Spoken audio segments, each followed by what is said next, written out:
Hi, Steve Barnes here. I'm still in my home office in the new house. Um, I can't wait to keep moving into this house and just make this feel more like my space. But I'm sharing my process with you, so I'm not going to worry about that. What I want to know is, are you tired of minimal results and traveling in a circle, or even worse, a downward spiral, feeling just a little more tired every day? Then I beg you to listen to the following thoughts. Just empty your cup, take what is useful, and discard the rest. What is the life cycle of your chosen activity? The single thing that is most important for you to do, or truthfully, anything that you want to do. I mean, if you understand the process by which you create something or produce a result in your life, what is it? And where are you on that cycle? And if you're not successful at the thing that you're interested in doing, what is the element under your control that would be the greatest issue? If you look at what we call the magic formula, which is essential to the Firedance process, the very first letter is M. And M means the map or model of your activity or process based upon the behaviors, attitudes, and emotions of those who've actually achieved it. How does it? Do you understand what that is? I mean, just what is the recipe for the dinner you're trying to cook? How clear is your map? How confident are you that your chosen model could solve your problems if you handled it correctly? If you have a model of someone, a person who could do the thing that you want to do, this should be the kind of person who, if they had your problem, they would simply solve it. They've solved problems like that in the past, and you can see that they would be able to solve it in the future. Can you analyze what their processes would be, their problem solving, their emotional control, their pace of action? There are a limited number of things that I think are paramount to success. And one of them is traveling in the right direction. Say your intention is to have a vacation at Disneyland. You'd have to know that Disneyland is northeast or southwest of where you currently live. You research and interview people who've actually been there in order to know a bunch of things: its exact location, the likely routes of travel, the cost of that travel, according to a car, plane, or train, however you're going to get there, the cost of entering the park and how much money you're likely to need once you're inside, the cost of living in Anaheim while you enjoy the perks. What value do they expect to get, or do they actually get? Because that will help to motivate you, motivated them to do that. If I go through this trouble, I go there, I'm going to get all of this joy. What tricks and tactics do they use to decrease the time, money, or energy necessary to get there and get the value? What tricks and tactics do they use to build up the energy, time, and money necessary to pay the price of visiting Disneyland and having a wonderful experience? How much physical stress can you expect while traveling within the park? In other words, how much rest are you going to need? And do you maybe need some exercise? How do you deal with the unexpected events, the problems, the unknown but predictable issues that will happen as you begin to travel between where you are and Disneyland? In other words, do you understand how they used their bodies, emotions, and minds to get there, have fun, and get home safely? Is this clear to you? And how do they prepare themselves with resources so that those inevitable problems don't cripple their fun? If you will take the time to clarify your goal, be honest about your current status, research, discover what it costs to get there, get clarity about the gap between where you are and where you need to be. And this clarity is essential, it's critical. If you're dishonest about this, if you let your fear or discomfort stop you from looking directly at the gap, you might lack a critical belief. That belief is, I can learn anything I need to get anywhere I want to be. In other words, you might not be able to do it now, but that just means that you have defined what you need in order to learn to be able to be the person you need to do the things you need to be to get where you want to go. Does your role model have that confidence? Have you observed them learning their way? Do you read their biographies and see the struggles that they went through? What behaviors did they practice in order to get there? Did they have a sense of joy as they accomplished? Did they gain the resources they need to get the thing they wanted to get by providing honest service to their community? Do they have enough connection to their own survival drives to protect themselves from cheats and predators?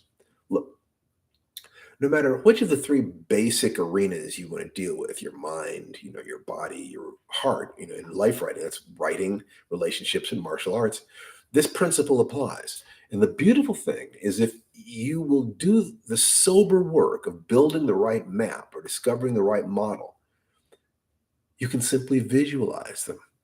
Feel your way into that model. Ask, what would they do in this situation? You can visualize them standing in front of you and literally step into their bodies. Meditate that your energy and theirs is vibrating together like a pair of tuning forks. You can ask them questions and listen quietly until you hear their answers. I mean, heck, Napoleon Hill suggested the creation of a inner mastermind group where you build an entire cabinet, a crew of excellent men and women, and you consult with them daily in your imagination. You study their biographies, which not only shows you their process, but also their flaws as human beings. It's so childish to reject a potential role model for a basic human flaw. One ends up feeling that no one is useful to model. Were that true, most of us would not walk, talk, read, or ride bicycles because everyone we modeled for those things was flawed. Learning how to filter out the negatives is an adult responsibility. A brilliant math teacher can be modeled for their mental process in math, even if they're unlucky in love. If you have a crew of models, you can look for the common aspects that produce excellence. For my own study, these are all people who had clarity in what they wanted, found teachers and models of excellence, humbled themselves, emptied their cups to learn, took action consistently every day, noticed their results and adjusted their actions accordingly, continued on the path after most other people quit. They found ways to be joyful every day, and they sought ways to be of service to humanity. My own internal models are people like Larry Niven, Steve Muhammad, BKS Iyengar, Sri Chinmoy, William Shakespeare, Octavia Butler, Don Callan, and my own mother and father. I give thanks to them every day, visualizing them while I am performing my Tai Chi form. I made sure that I had models of success in all three major arenas: body, career, relationships. All had essential skills or accomplishments or major contributions to my being. When I have a problem to solve, I can pull together a sub team, who would laugh at this problem and research them or visualize and let them talk to me. I might do this first thing in the morning. Like, what do I need to do first today?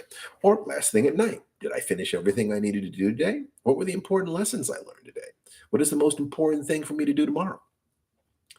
Just by visualizing my crew during my morning ritual, I am continually improving my clarity of map, my consistency of action, the amount of gratitude and positive emotion, the clarity of my goals and intentions, and the amount of courage and conviction I have that I can and should take those actions.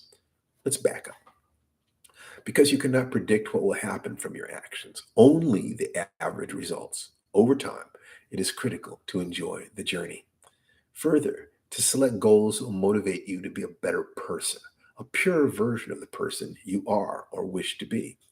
When you ask, who would I have to be a successful writer, or to be a black belt, or to find a generous and passionate relationship? The answer has to be a person who you would want to be, who you would be proud of being. If there's any part of you that says, ouch, I don't want to be that kind of person. To succeed, I have to be someone I don't want to be. Ugh, you will sabotage your own efforts. Either change your goal or change your attitudes about the actions necessary, the quality of character necessary to accomplish it. You might also need to change that belief about whether or not you can learn what you need to learn and be who you need to be. In other words, your real goal is to be the person who can do the things that will lead you to the destination with joy and service. The crew you visualize needs to be people who could climb that mountain, write that book, have that love, build that body, And you know this because they did it. They need to be people who are or were enjoying life. And one has a major flaw, say alcoholism, be sure to balance that with someone who was a fanatic about physical health. Do this, and you'll see, they had serious emotional flaws, pains that they self medicated with alcohol. This eventually destroyed them. But what they got right was constantly working, studying, learning, growing, and teaching. They managed to do this in spite of their flaws. I have flaws. I too can accomplish in spite of those flaws. But more, I will stand on their shoulders and see how their life could have been even better if they'd had a good yoga teacher. I will introduce this flawed and magnificent human being who I'm imagining to BKS Iyengar, arguably the most famous yoga teacher who ever lived, and let the two of them work it out. There is so much depth to this single step, finding the right models to navigate the right map. Envisioning a role model and stepping into their shoes is an incredibly powerful technique all children understand instinctively, but adults are often terrified of. It challenges their egos. But the truth is that the ego is trying to protect you from a fear that if you empty your cup, if you admit you aren't good enough, you will have nothing. I'm not enough yet, is the belief that's your solution. Just this step, clarifying the role model who can build and follow the map that will motivate daily actions that will lead to increased results. This is a powerful path up the mountain, a reliable way to get to Disneyland. Not every time, but vastly more often than if you were just driving randomly and not asking directions. Just visualize someone who can do the things you want, who exemplifies the state you desire, or a team of people who could accomplish what you want. Make it real in your mind and heart. Anchor them by feeling grateful for their presence in your life: parents, teachers, friends, mentors, gurus, partners, whatever. Build your internal family. Then let them talk to you and to each other. Study them until asking them for advice is tapping into your own deeper wisdom, or if your belief patterns allow, the Akashic records or some other form of universal mind. In one sense, it doesn't matter.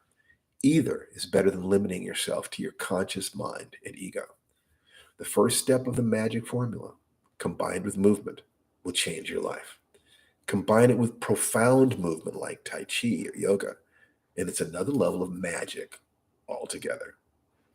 I invite you to join the Firedance Tai Chi training program at firedancetaichi.com. But until I see you again, namaste. Have a wonderful day.